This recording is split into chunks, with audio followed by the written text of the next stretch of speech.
Eh bien, salut à tous et à toutes, c'est Monsieur Toc, l'homme qui joue de la flûte uniquement s'il y a du champagne dedans. J'espère que vous allez bien et que vous avez kiffé mon travail sur Dragon's Dogma 2, sur Alone in the Dark, ou encore sur le tout nouveau jeu South Park.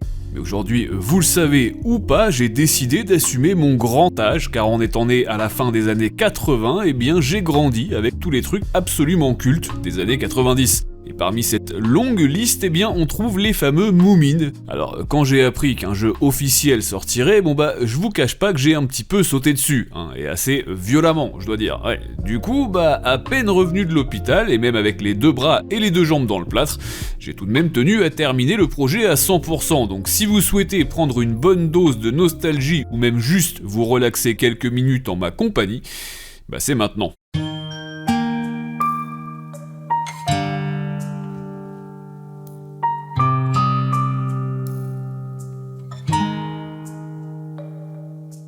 Alors forcément, si vous faites partie de la jeune génération, il y a quand même assez peu de chance pour que vous connaissiez ces petits personnages. Cela dit, vous êtes peut-être déjà tombé sans trop faire gaffe sur l'excellente série d'animation en images de synthèse diffusée depuis 2019 et qui en est à sa 4e saison actuellement, voire même sur le film qui lui était sorti au cinéma en l'an de grâce 2014. Mais si vous n'avez rien vu de tout ça, eh bien laissez-moi vous faire un petit rappel. Les Moomin, qu'est-ce que c'est? Au-delà d'avoir inspiré les Barbapapa, c'est avant tout une famille de gentils trolls tout blancs et ressemblant très fortement à des hippopotames. Alors est-ce qu'ils sont plus forts qu'un éléphant? Ça, j'en sais rien. Mais ce que je peux vous affirmer en revanche, c'est qu'ils auront 80 ans l'année prochaine, et qu'ils ont été créés par l'artiste finlandaise Tove Jansson.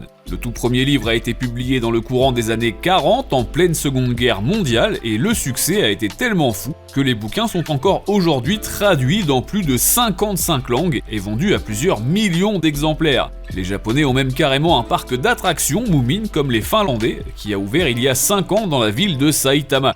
Faut dire aussi que si ces hippogloutons continuent de croquer pleinement leur part du gâteau dans les pays nordiques, eh bien c'est surtout au Japon que la fanbase est la plus balèze, et c'est aussi pour ça que c'est eux qui ont produit la série animée Moomin la plus connue dans le monde entier, diffusée dans les années 90 et qu'on regardait tous sur Canal+ quand on était gamin. De mon côté, vous le savez, si vous me suivez sur Instagram, on m'a offert le Uno Moomin tout récemment, et pour être honnête, je me fais même un petit plaisir en allant à la boutique officielle chaque fois que je suis de passage à Londres. Mais maintenant que vous connaissez un petit peu mieux le sujet, je pense qu'on va pouvoir débuter sur les chapeaux de roue ce test du jeu Melody of Moomin Valley. Mon petit doigt m'a dit qu'un de tes amis passait toujours te voir à la fin de l'hiver. Comment il s'appelle déjà? Mumric. Et oui, puisque dans ce jeu, on n'incarne pas les Moomin eux-mêmes, mais le dénommé Snufkin ou Mumric en français, vous l'aurez deviné, un vagabond champion de solitaire et accessoirement un ami de longue date de la famille. La police et leur chef vont se mettre en tête de ravager la nature luxuriante qui s'étend dans la vallée. On va donc appeler Philippe Dana à la rescousse, et ce sera donc à vous de rendre ses couleurs à ce territoire d'habitude si verdoyant et surtout si libre. Mais alors pourquoi incarner le petit fumeur de pipe en bois plutôt qu'un membre de la famille Moomin? Ou encore l'insupportable petite mue? En fait c'est simple, Snufkin est un protagoniste qui permet de proposer un gameplay un tant soit peu varié. À la fois il va pouvoir accomplir des missions d'infiltration, sans jamais aucune violence du début à la fin du jeu, par contre c'est important de le préciser, mais il peut également escalader des parois, porter des rochers, aller bosser chez Ferrero, bref, vous avez compris l'idée. D'autant que sa principale particularité, c'est d'être un musicien. L'avantage c'est qu'il n'y a pas de combat, donc il risque pas de se prendre une balle, masqué ou pas, mais à la place, il va régler absolument tous ses soucis par le biais de ses douces mélodies, d'où le nom du jeu, pardi. D'abord en récupérant des orbes d'inspiration créative, en fouillant dans l'environnement ou en rendant service aux habitants, puis en choisissant le bon instrument pour faire face à chaque situation. Par exemple, pour éloigner les animaux gênants, on va devoir tambouriner gaiement, pour charmer les serpents et autres insectes, ça se règle à coups de flûte à bec, et pour éviter que les oiseaux vous rossent, petit indice, eux non plus n'acceptent pas les dollars, Monica.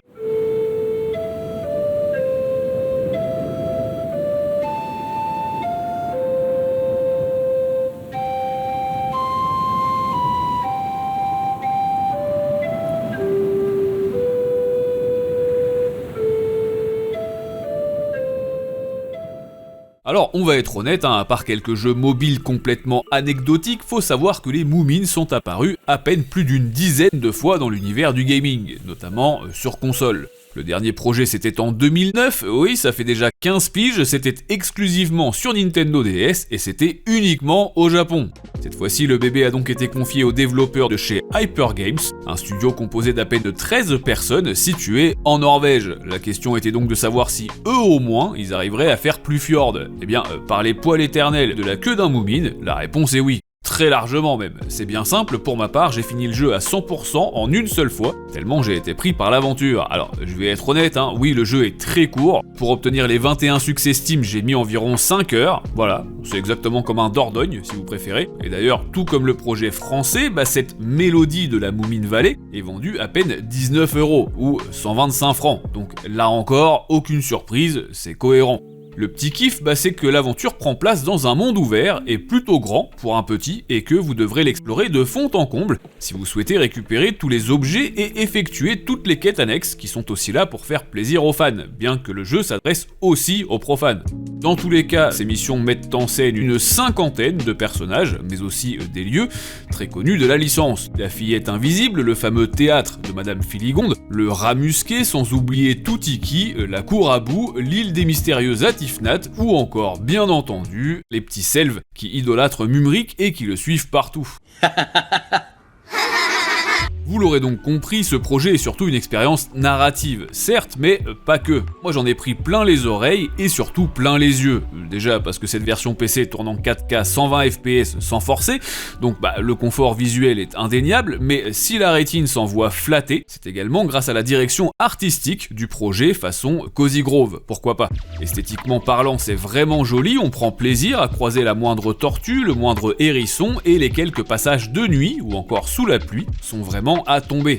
Et enfin, l'ambiance sonore, forcément, comment ne pas l'évoquer, puisque non seulement les bruitages rappellent sans cesse que vous êtes en plein périple au beau milieu de la nature, les bruits de grenouilles, des abeilles, les oiseaux qui chantent, etc. Néanmoins, pas besoin de la compagnie créole pour constater que les musiques aussi ont bénéficié d'un soin tout particulier. 25 pistes donc, composées par l'artiste norvégienne Oda Tilset et qui sont d'ailleurs déjà dispo sur les plateformes de streaming. Toujours dommage qu'il n'y ait absolument aucun doublage du début à la fin, ni en anglais, ni en français, ni même de finnois, alors qu'ils auraient pu inviter tout le gratin. Ça ne changera rien au fait qu'on tient là un jeu à faire absolument si vous aimez ce genre d'expérience, mais on va pas se mentir, ça aurait quand même été énormissime d'avoir droit à des voix comme celles qu'on entendait durant notre enfance. Notamment Benoît Alman, c'est évident que ça aurait fait grimper le taux de nostalgie directement, parce qu'après tout, il faisait à peu près 90% des pubs pour les dessins animés de l'époque. Dans la vallée des merveilles se déroule une aventure extraordinaire, pleine de poésie et de magie. Un film inoubliable à voir en famille.